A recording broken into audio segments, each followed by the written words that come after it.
the ratio of your height to your shadow has to be equal to the ratio of the tree's height. This is the corresponding part. You have to make sure that they correspond in the parts of the fraction. The tree's height to the tree's shadow. That's a proportion, which is one of the equation boot camp models we looked at. So then it's got 4 unknowns. There are 4 parts of it. All you've got to do is get 3 of them. And that's why you have to know your height.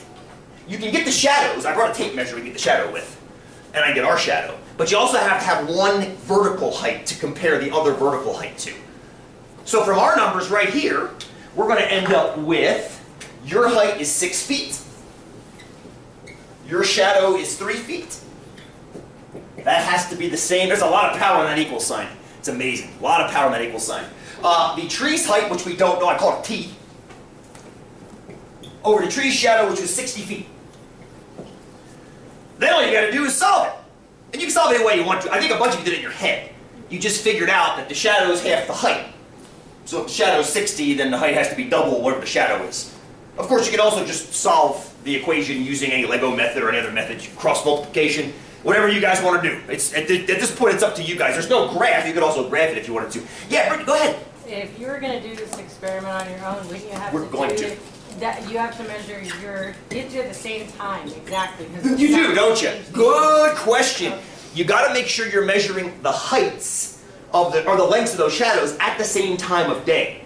Like you can't, for example, stick an 8-foot stick in the ground and then measure its shadow and then go get a bite, an hour and a half later come back and then measure the tree's height or the tree's shadow because the sun moves. It moves through the sky. So you want to make sure you measure it at the same time. A guy named Aristophanes, one of these old mathematicians, like BC mathematicians, figured out how big the world was before the birth of Christ, doing just that. He knew that if you looked down a well at a certain point, the sun was directly overhead, and he calculated from that, and then knowing when it moved a certain distance around, based on an hour, the shadow that it cast and formed a ratio and figured out that the Earth was a certain circumference. Pretty amazing stuff. But it is dependent upon the time you measure it. So what we'll do is we'll have a crew of you guys. We can be off by 30 seconds or a minute. It's not going to move that much in a minute. So we'll have a shadow, do the tape measure the shadow, and then have another group run to the tree and measure the shadow of the tree as well. I saw a hand go up, I thought. Please, Ryan. Or with time, latitude, and longitude would be as close together as possible. Oh, so like where I'm putting the stick versus the tree. Yeah. Kind of, yeah. You don't want to measure one in South America and one up here in Bend. Yeah. But we're going to have a tree and put the stick like 20 feet away. You're 100% correct, because there is an assumption. This is good you guys are picking at this, actually, because you can't always... I mentioned this is the way you measure mountains, which is true, but there's an assumption that we're making that's okay over short distances that is definitely not okay over long distances. And it's assuming that these right here... We already made the assumption these are vertical. A tree grows essentially straight up. We stand essentially straight up. Is this essentially flat? That's a loaded question. It is essentially flat over short distances because we do things like grade fields and grade house, foundations. We make them flat. We actually do it with machines. But if I want to measure Mount Hood from here using these methods, Mount Hood is 3.5 hours away, 160 miles, 120 miles or something. Say that again. You're going up a little bit the whole way. Well, there's that. But even if the ground was perfectly flat, which means even if I here am at 3,200 feet and the point that I measure Mount Hood at starts at 3,200 feet, is this a straight line between us? No, the Earth curves. There's a curvature of the Earth you have to take into consideration then.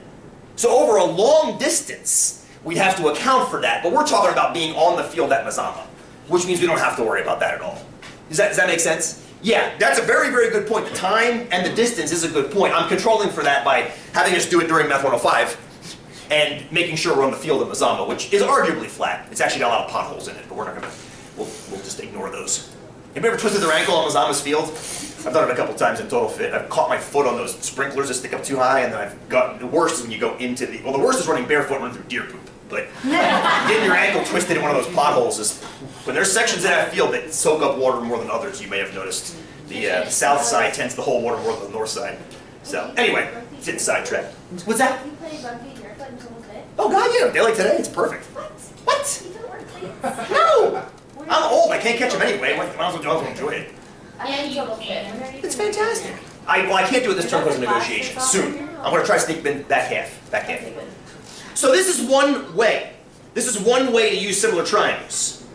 Now the definition of similar triangles always works. I mean, as long as you can get the angles to be equal.